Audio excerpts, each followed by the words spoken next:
जय श्री कृष्ण। ओम नमो भगवते वासुदेवाय। नमस्कार दोस्तों, स्वागत है आप सभी का हमारे चैनल भक्ति ज्ञान में। दोस्तों, आज मैं आपको कार्तिक मास महात्म के पहले अध्याय की कथा सुना रहा हूँ। आप सभी भक्तजन कार्तिक मास महात्म की कथा का श्रद्धा पूर्वक नियमित रूप से श्रवण करें। भगवान विष्णु आप सभी की मनोकामना पूर्ण करेंगे और आप सभी के कष्टों को हर लेंगे। नैमिषारण्य नीमसार तीर्थ में श्री सूत महाराज 88,000 सौनक आदि ऋषियों से बोले। अब मैं आपको कार्तिक महात्म की कथा विस्तार से सुनाता हूँ, जिसे सुनकर मनुष्य सब प्रकार के पापों से छूटकर अंत समय में वैकुंठ को प्राप्त होता है। सूत जी कहने लगे, श्री कृष्ण जी से आज्ञा लेकर देवर्षि नारद चले गए। तब सत्यभामा प्रसन्न होकर लक्ष्मीपति भगवान से कहने लगी, हे नाथ, मैं धन्य हुई, मेरा जीवन सफल हुआ, मेरे जन्मदाता भी धन्य हैं, जिन्होंने मुझ जैसी त्रिलोक के सुंदरी को जन्म दिया, जो आपकी 16 सहस्त्र स्त्रियों के मध्य में आपकी परम प्यारी हुई। मैंने वह कल्प वृक्ष आदि पुरुष आपके साथ नारद जी को विधि पूर्वक दान में दे दिया, परंतु वही कल्प वृक्ष मेरे घर लहराया करता है, जिस बात को मृत्यु लोक में कोई भी स्त्री नहीं जानती।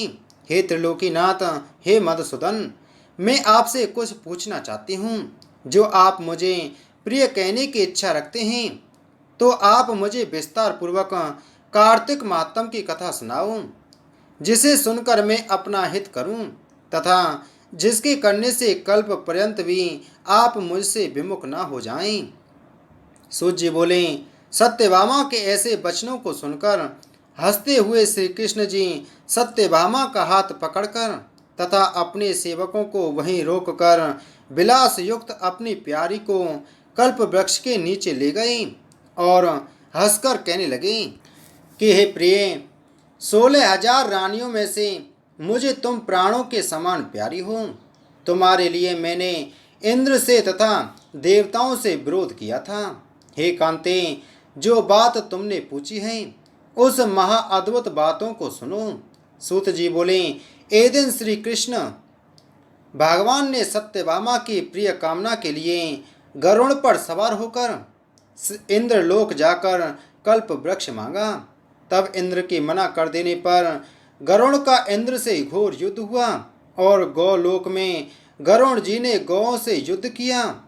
गरुड़ की चोंच की चोट से उनके नाक, कान और पूंछ कट कट करके गिर पड़े।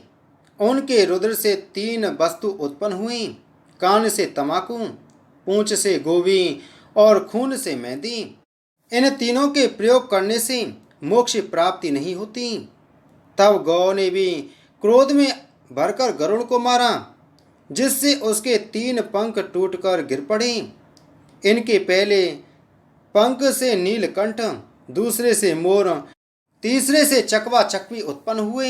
हे प्रिय, इनके दर्शन मात्र से ही शुभ फल की प्राप्ति होती है। हे प्रिय, जब मैं हर चीज दे सकता हूँ, तुम्हारा हर एक कार्य पूरा कर सकता हूँ और हर बात तुमसे कह सकता हूँ, तो क्या तुम्हारे प्रश्न का उत्तर भी ना दूंगा? हे प्रिय, जो बात तुम मेरे से पूछो उसका जवाब दूंगा। यह सुनकर सत्यभामा बोली, हे प्रभु, मैंने पिछले जन्म में कौन कौन से दान, व्रत तथा जप नहीं किए हैं? मेरा कैसा स्वभाव था तथा मैं किसकी पुत्री थी और मुझे मृत्यु लोक में जन्म लेना पड़ा? और ऐसे कौन से मैंने शुभ कर्म किए जिससे आपकी अर्धांगिनी हुई? अपने साथ गरुड़ पर सवार होकर मुझे इंद्र आदि देवताओं के स्थान में फिराते हो। तब श्री कृष्ण बोले, हे प्रिय, तू ध्यान लगाकर सुन, जो तूने पूर्व जन्म में शुभ कर्म किए हैं विस्तार पूर्वक कहता हूँ। तुम किसकी पुत्री हो? कहता हूँ, पूर्व समय में सतयुग के अंत में मायापुरी में अत्रि गोत्र में एक देव शर्मा नाम का ब्राह्मण वेद वेदांत का जानने वाला रहता था। वह रोज अतिथियों की सेवा, हवन और सूर्य भगवान की पूजा किया करता था। उसका तेज सूर्य के समान तेजस्वी था। उसके वृद्धावस्था में गुणवती नाम की कन्या हुई।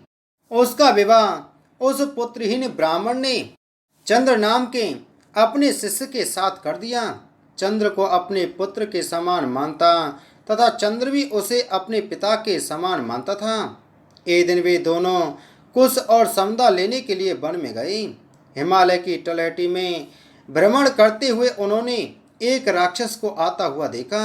उस राक्षस के भय के मारे उनके सब अंग शिथिल हो गए और भागने की सामर्थ्य नहीं रही। तब उस काल के सदस्य राक्षस ने उन दोनों को मार डाला। उनके धर्मात्मा होने के कारण मेरे पार्षद उनको मेरे पास बैकुंठ में ले आए, क्योंकि उन्होंने आजीवन सूर्य भगवान की पूजा की थी। उस कर्म से मैं दोनों पर अति प्रसन्न हुआ। शिव, सूर्य, गणेश जी, देवी, इन सब देवताओं की पूजा करने वाले सब स्वर्ग को प्राप्त होते हैं। मैं एक होता हुआ भी काल और कर्मों के वेद से 5 प्रकार का होता हूँ। जैसे एक देवदत्त, पिता, भ्राता आदि नामों से बोला जाता है। जब वह दोनों विमान पर चढ़े हुए सूर्य के समान तेजस्वी, रूपवान, चंदन और माला धारण किए हुए मेरे भवन में आए तो दिव्य स्त्री और चंदन आदि का भोग भोगने लगी। इति श्री कार्तिक महत्तम प्रथम अध्याय संपूर्ण। बोलो कार्तिक मास महत्तम की जय। बोलो विष्णु भगवान की जय।